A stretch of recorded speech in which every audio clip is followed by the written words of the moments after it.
ఫిబ్రవరి 27న MLC elections జరగబోతున్నాయి. అయితే MLC elections అనగానే ఆ ఓటింగ్ ప్రాసెస్ ఏదైతే ఉంటుందో కాస్త డిఫరెంట్గా ఉంటుంది అండ్ చాలా మంది కన్ఫ్యూజ్ అవుతుంటారు. అండ్ ఇదే నేపథ్యంలో చాలా మంది వేసిన ఓట్స్ కూడా ఇన్వాలిడ్గా కన్సిడర్ చేయడం జరుగుతుంది. అయితే ఇవాళ మన వీడియోలో ఎమ్మెల్సీ ఓటింగ్కి సంబంధించి ఓటింగ్ ఎలా వేయాలి, పోలింగ్ బూత్కి వెళ్ళిన తర్వాత మనం చేయాల్సిన పనులు ఏంటి అండ్ చేయకూడనివి పనులు ఏంటి అనేవి కంప్లీట్గా ఇవాళ వీడియోలో మీకు ఎక్స్ప్లెయిన్ చేసే ప్రయత్నం చేస్తాను.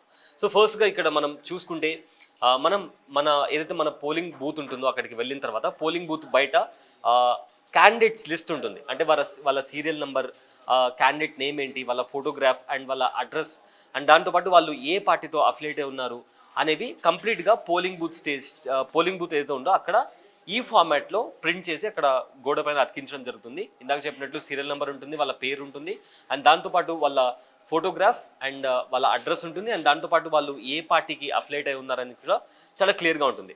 అయితే ఇక్కడ మనం పోలింగ్ స్టేషన్కి వెళ్ళే ముందు మనకు కావాల్సింది ఏంటంటే ఓటర్ స్లిప్. అంటే ఎలక్షన్ కమిషన్ తరపు నుంచి మనకు ఒక ఓటర్ స్లిప్ వస్తుంది, దాంతోపాటు మన ఓటర్ ఐడి కార్డ్, ఈ రెండు తీసుకుని మనం పోలింగ్ బూత్కి వెళ్ళాలి. ఒకవేళ ఎవరి దగ్గరైనా ఓటర్ లిస్ట్ ఉన్నప్పటికీ, ఓటర్ స్లిప్ ఉన్నప్పటికీ ఓటర్ కార్డ్ లేకపోతే వాళ్ళు వేరే ఐడెంటిటీ ప్రూఫ్ కూడా సబ్మిట్ చేసి ఓటేయచ్చు. లైక్ ఆధార్ కార్డ్ సబ్మిట్ చేయొచ్చు, లేదా డ్రైవింగ్ లైసెన్స్ ఉంటే డ్రైవింగ్ లైసెన్స్ తీసుకువెళ్ళచ్చు, లేదా పాన్ కార్డ్ సబ్మిట్ చేయొచ్చు. మన దగ్గర పాస్పోర్ట్ ఉంటే పాస్పోర్ట్ కూడా తీసుకెళ్ళచ్చు. ఒకవేళ ఏదైనా సర్వీస్ అంటే గవర్నమెంట్ ఎంప్లాయ్ అయినా, సెంట్రల్ గవర్నమెంట్ ఎంప్లాయ్ అయినా కూడా వాళ్ళకి సంబంధించిన ఐడి కార్డు ఉంటుంది. ఆ ఐడి కార్డ్తో కూడా అక్కడ మన ఓటర్ స్లిప్ ఇంకా ఈ ఐడి కార్డ్ చూపించి కూడా మనం ఓటేయచ్చు.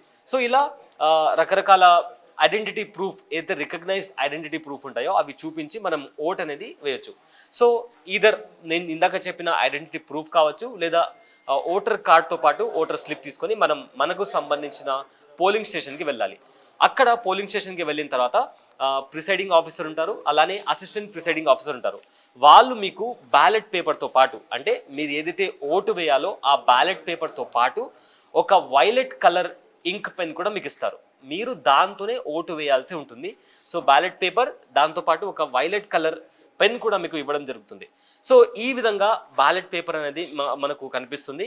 దీనికి ఈ బ్యాలెట్ పేపర్లో ఫస్ట్ సీరియల్ నెంబర్ ఉంటుంది, దాని పక్కన పేరు ఉంటుంది, ఆ పేరు పక్కన మీరు ఎవరికైతే ఓటు వేయాలనుకుంటున్నారో వాళ్ళ ఫోటోగ్రాఫ్ ఉంటుంది, దాని తర్వాత మనం ఓటు వేయాల్సిన బాక్స్ ఉంటుంది. సింపుల్గా మీకు ఒక శాంపిల్ బ్యాలెట్ పేపర్ ఎలా ఉంటుందో చూపించే ప్రయత్నం చేస్తాను. సో ఇది జస్ట్ ఒక శాంపిల్ మాత్రమే, ఈ రకంగా ఉంటుంది. ఇది ఒరిజినల్ కాదు, ఒక శాంపిల్ మాత్రమే. Serial number, name of the candidate and దాని తర్వాత వాళ్ళ ఫోటో ఉంటుంది, దాని పక్కన మనం ఎవరికి ఓటు వేయాలో ఆ బాక్స్ ఉంటుంది. అయితే ఇక్కడ బాగా గుర్తుపెట్టుకోవాల్సిన విషయం ఏంటి అంటే, సో ఫర్ ఎగ్జాంపుల్ మన బ్యాలెట్ పేపర్ ఉంటుంది, దాంట్లో మీరు ఎవరికైతే ఓటు వేయాలనుకుంటున్నారో ఆ బాక్స్ దగ్గర, అంటే ఆ ఫోటో పక్కన నంబర్ 1 అని చెప్పి మీరు రాయాల్సి ఉంటుంది. అయితే మీ ప్రియారిటీ ఎవరు, ఫస్ట్ మీరు ఎవరు గెలవాలి అని మీరు అనుకుంటున్నారో వాళ్ళ బాక్స్ దగ్గర నంబర్ 1 వేయాలి. అలా వేసి వదిలేయచ్చు, లేదా వీళ్ళ తర్వాత నెక్స్ట్ ఈ క్యాండిడేట్ గెలవాలి అని నేను అనుకుంటున్నాను అంటే నంబర్ 2 అని చెప్పి వేయాలి. సో అలా మీకు నచ్చినట్లు మీ ప్రియారిటీ వైజ్ 1, 2, 3 అంటే ఎవరి ఫోటో దగ్గర వాళ్ళకు ఆ పర్టికులర్ నెంబర్ అనేది వేసి మీ ఓటు అనేది మీరు వేయాల్సి ఉంటుంది. అయితే నెక్స్ట్ మనకు వచ్చేసి ఆ ఓటు వేసిన తర్వాత బ్యాలెట్ పేపర్ని ఫోల్డ్ చేసి బ్యాలెట్ బాక్స్లో వేయాలి. సో ఇది కంప్లీట్ ప్రాసెస్. ఫస్ట్గా మనం పోలింగ్ బూత్లోకి వెళ్ళిన తర్వాత మనకు బ్యాలెట్ పేపర్ ఇస్తారు. అందులో ఆ బ్యాలెట్ పేపర్లో serial number, name of the candidate, photograph ఉంటుంది అండ్ దాని పక్కన ఎవరికి మనం ఓటు వేయాలి అనే బాక్స్ కూడా ఉంటుంది. మన ప్రియారిటీ వైజ్ 1, 2, 3, 4 అలా ఎంతమంది ఉంటే మన ప్రియారిటీ వైజ్ మనం వాళ్ళకు ఓటు వేస్తూ వెళ్ళాలి. అయితే ఇందులో చేయకూడనివి పనులు ఏంటి అంటే, ఫర్ ఎగ్జాంపుల్ మనకు వాళ్ళు వైలెట్ కలర్ పెన్ మాత్రం ఇస్తారు. ఆ వైలెట్ కలర్ పెన్తోనే నంబర్ అనేది ఆ బాక్స్లో రాయాలి. అంతేకాని మన ఓన్ పెన్ తీసుకొని వెళ్ళడం, లేదా పెన్సిల్ తీసుకొని వెళ్ళడం, లేదా వేరే కలర్కి సంబంధించిన పెన్ని తీసుకొని వెళ్ళి దాంట్లో ఒకవేళ మీరు వేస్తే మీ ఓట్ అనేది ఇన్వాలిడ్గా కన్సిడర్ చేస్తారు. ఇది నంబర్ 1. ఇక నంబర్ 2 వచ్చేసి ఇక్కడ ఒకసారి మీరు చూసుకుంటే ఈ బాక్స్లో ఇట్లా వేలిముద్ర వేశారు. సో అలా వేస్తే కూడా అది ఇన్వాలిడ్గా కన్సిడర్ చేయడం జరుగుతుంది. సో మన పెన్తో కానీ పెన్సిల్తో కానీ వేయకూడదు, అలానే థంబ్ ఇంప్రెషన్ అంటే వేలిముద్ర కూడా వేయకూడదు. అలా వేలిముద్ర వేస్తే మీ ఓట్ అనేది ఇన్వాలిడ్గా కన్సిడర్ చేయడం జరుగుతుంది. ఇక నెక్స్ట్ వచ్చేసి వైలెట్ కలర్ పెన్, ఇందాక ఏదైతే చెప్పానో ఈ కలర్ పెన్ వాళ్ళు ఇస్తారు. ఆ కలర్ పెన్తోనే ఏదైతే బాక్స్ ఉంటుందో ఆ బాక్స్లో నంబర్ 1 కానీ 2 కానీ రాసి మన ఓట్ని మనం సబ్మిట్ చేయడం జరుగుతుంది. అంతేగాని ఇందాక చెప్పినట్టు వేరే పెన్ని తీసుకొని వేస్తే అది ఇన్వాలిడ్గా కన్సిడర్ చేస్తారు. ఇక నెక్స్ట్ ప్రాధాన్యత, మీరు ఎవరికైతే ఓటు వేయాలి అనుకుంటున్నారో, ఫర్ ఎగ్జాంపుల్ ఇక్కడ 4 క్యాండిడేట్స్ ఉన్నారు, మీరు ఓటు వేయాలి అంటే ఇక్కడ ఈ జేజే అని ఉన్న వ్యక్తి గెలవాలి అని మీరు అనుకుంటే అక్కడ నంబర్ 1 అని వేయచ్చు, వేసి వదిలేయచ్చు. లేక ఒకవేళ మీరు ఇంకో 2-3కి మీరు ఓటు వేయాలనుకుంటున్నారు, లేదా మీ ప్రియారిటీ సెకండ్ ప్రియారిటీ వాళ్ళు అని మీరు అనుకుంటే ఆ పర్టికులర్ పర్సన్ దగ్గర ఆ వైలెట్ కలర్ పెన్తో నంబర్ 2 అని రాయాలి. సో ఇలా 1, 2, 3, 4 అలా మీకు ఎంతమందికి మీరు మీరు మీ ఓటుని వేయాలనుకుంటున్నారో అలా వేసుకుంటూ వెళ్ళొచ్చు. నెక్స్ట్ వచ్చేసి ఈ రకంగా ఇందాక నేను చెప్పినట్లు ఈ రకంగా 1, 2, 3, 4 ఈ మీ ప్రియారిటీ వైజ్ మీరు ఓటు వేసుకుంటూ వెళ్ళొచ్చు. అయితే మనం వేయాల్సిన నంబర్స్ ఒకవేళ అంకెల రూపంలో వేయచ్చు, అంటే ఇండియన్ లాంగ్వేజ్లో ఏవైతే అంకెలు ఉంటాయో ఆ అంకెల్లో వేయచ్చు, రోమన్ నెంబర్స్ కావచ్చు, న్యూమరికల్ నెంబర్స్ కావచ్చు. అంతేకాని ఏబిసిడి ఫార్మాట్లో లేదా అక్షరాల ఫార్మాట్లో మనం ఓటింగ్ అనేది వేయకూడదు. అలా వేస్తే మీ ఓట్ అనేది ఇన్వాలిడ్గా కన్సిడర్ చేయడం జరుగుతుంది. ఇక ఇందాక చెప్పినట్లు అంతర్జాతీయ విధానంలో భారతీయ అంకెలు కానీ లేదా రోమన్ అంటే మన ఇండియన్ లాంగ్వేజ్ ఏదో ఉంటాయో ఆ లాంగ్వేజ్కి సంబంధించిన నంబర్స్ని మనం వేయచ్చు, లేదా రోమన్ అంకెలు వేయచ్చు, లేదా జనరల్ నంబర్స్ ఏవైతే ఉంటాయో అవి కూడా వేసి మీ ఓట్ని మీరు రిజిస్టర్ చేయొచ్చు. ఇక చెయ్యకూడని పనులు, ఇందాక నేను చెప్పినట్లు మన ప్రియారిటీ వైజ్ మనము అంకెలు వేసుకుంటూ వెళ్ళాలి. అంతేగాని ఫస్ట్ ఈ క్యాండిడేట్ పైన మీది ప్రియారిటీ ఉంటే అక్కడ 1 వేసి నెక్స్ట్ బాక్స్లో కూడా 1 వేస్తే మీ ఓట్ అనేది ఇన్వాలిడ్గా జరుగుతుంది. సో సీరియల్ నెంబర్ వైజ్ 1, 2, 3, 4 అలా వేసుకుంటూ వెళ్ళాలి. 1 వేసి మళ్ళీ నెక్స్ట్ టైం కూడా మీరు అక్కడ కూడా 1 వేస్తే మీ ఓట్ అనేది ఇన్వాలిడ్గా కన్సిడర్ చేయడం జరుగుతుంది. నెక్స్ట్ పాయింట్, ఇందాక చెప్పినట్లు సైన్ చేయడము, మళ్ళీ ఇంకో నంబర్ వేయడము, లేదా థంబ్ ఇంప్రెషన్ వేయడము, లేదా మీ ఇంటి పేరు రాయడము, లేదా క్యాండిడేట్ పేరు రాయడము, ఇలా చేస్తే కూడా మీ ఓట్ అనేది ఇన్వాలిడ్గా కన్సిడర్ చేయడం జరుగుతుంది.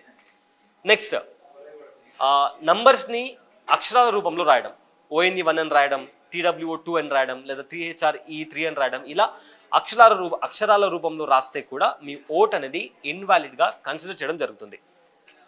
ఇక బ్యాలెట్ పేపర్లో టిక్ మార్క్ వేయడం, అంటే మీకు ఈ క్యాండిడేట్కి మీరు ఓటు వేయాలి అనుకుంటున్నారు, అక్కడ టిక్ మార్క్ వేయడం, మీకు నచ్చని వ్యక్తికి ఇంటూ మార్క్ వేయడం వేస్తే కూడా అలా చేస్తే కూడా మీ ఓట్ అనేది ఇన్వాలిడ్గా కన్సిడర్ చేయడం జరుగుతుంది. ఇకపోతే నెక్స్ట్ వచ్చేసి ఇంకేంటంటే మనకు నచ్చిన క్యాండిడేట్ దగ్గరనే ఒకటే బాక్స్లో 2 నంబర్లు వేస్తే ఆ ఓట్ని కూడా ఇన్వాలిడ్గా కన్సిడర్ చేయడం జరుగుతుంది. అంతేకాకుండా మనం అంకె వేసిన తర్వాత దాన్ని ఓవర్ రైట్ చేయడం, అంటే దిద్దడం, ఎక్స్ట్రాగా ఓవర్ రైట్ చేసినా కూడా ఆ ఓట్ అనేది ఇన్వాలిడ్గా కన్సిడర్ చేస్తారు. అంతేకాకుండా ఇప్పుడు మనకు బ్యాలెట్ బాక్స్లో ఈ లైన్స్ కనిపిస్తున్నాయి, ఆ బాక్స్లో ఎగ్జాక్ట్ మిడిల్లో మాత్రమే నంబర్ అనేది మీరు వేయాలి. అలా కాకుండా లైన్ మధ్యలో ఇలా ఇక్కడ కనిపిస్తుంది కదా, ఇలా వేస్తే కూడా మీ ఓట్ అనేది ఇన్వాలిడ్గా కన్సిడర్ చేస్తారు అండ్ మీ ఓట్ అనేది చెల్లదు. సో ఇందాక చెప్పినట్లు ఇట్లా మధ్యలో లైన్లో 1 వేసి మళ్ళీ ఇక్కడ నెంబర్ 2 ఇక్కడ మధ్యలో వేయడం, ఇలా చేస్తే కూడా మీ ఓట్ అనేది చెల్లదు, మీ ఓట్ వేస్ట్ అయిపోతుంది.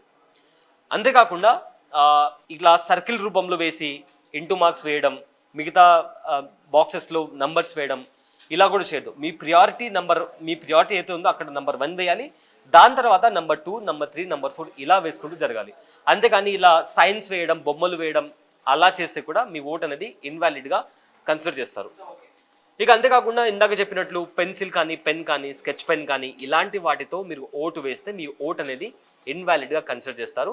మీకు ఇచ్చిన వైలెట్ పెన్ ఏదైతే ఉందో, ఊదా కలర్ పెన్ ఏదైతే ఉందో దాంతో మాత్రమే మీరు మీ ఓట్ అనేది వేయాలి. ఇలా బ్లాక్ పెన్ తీసుకెళ్ళడం లేదా మీ ఓన్ పెన్సిల్ తీసుకెళ్ళి ఓట్ వేస్తే మీ ఓట్ అనేది ఇన్వాలిడ్గా కన్సిడర్ చేస్తారు. అంతేకాకుండా ఫర్దర్గా ఒకవేళ ఆ బ్యాలెట్ పేపర్ని చింపడం కానీ ఇలాంటివి చేస్తే కూడా మీ ఓట్ అనేది ఇన్వాలిడ్గా కన్సిడర్ చేస్తారు. సో ఇవి కొన్ని పాయింట్స్, అంటే పోలింగ్ స్టేషన్కి వెళ్ళిన తర్వాత ఓటు ఎలా వేయాలి, మీరు చేయాల్సినవి ఏంటి, చేయకూడనివి ఏంటి అని కూడా మీకు ఇందాక చెప్పే ప్రయత్నం చేస్తాను. అది ఇంకా బ్రీఫ్గా చెప్పాలి అంటే చేయకూడనివి పనులు, మీరు పెన్ కానీ, పెన్సిల్తో కానీ, స్కెచ్ పెన్తో కానీ ఆ బాక్స్లో మీరు నంబర్స్ వేయకూడదు. థంబ్ ఇంప్రెషన్స్ కానీ, సంతకం కానీ, లేదా ఏదైనా బొమ్మ డ్రా చేయడం, సర్కిల్ డ్రా చేయడం, టిక్ మార్క్ పెట్టడం, ఇంటూ మార్క్ పెట్టడం ఇలాంటివి చేస్తే మీ ఓట్ అనేది ఇన్వాలిడ్గా కన్సిడర్ చేస్తారు. అంతేకాకుండా ఆ బ్యాలెట్ పేపర్ని చింపడం కానీ, లేదా ఏదైనా సైన్ మార్క్తో దాన్ని రుద్దడం కానీ, ఒకవేళ మనం 1 అనే నెంబర్ వేసాం దాన్ని ఓవర్గా రుద్దడం కానీ ఇలాంటివి చేస్తే కూడా మీ ఓట్ అనేది ఇన్వాలిడ్గా కన్సిడర్ చేస్తారు. సో ఇవి కొన్ని కీ పాయింట్స్, మీరు ఓట్ వేసే ముందు ఇవన్నీ గమనించి జాగ్రత్తగా మీ ఓట్ అనేది వేసి మీకు నచ్చిన క్యాండిడేట్ని గెలిపించండి. సో ఇలాంటి మరిన్ని ఇంట్రెస్టింగ్ అప్డేట్స్ కోసం do subscribe to Big TV. For more videos like this, subscribe Big TV channel.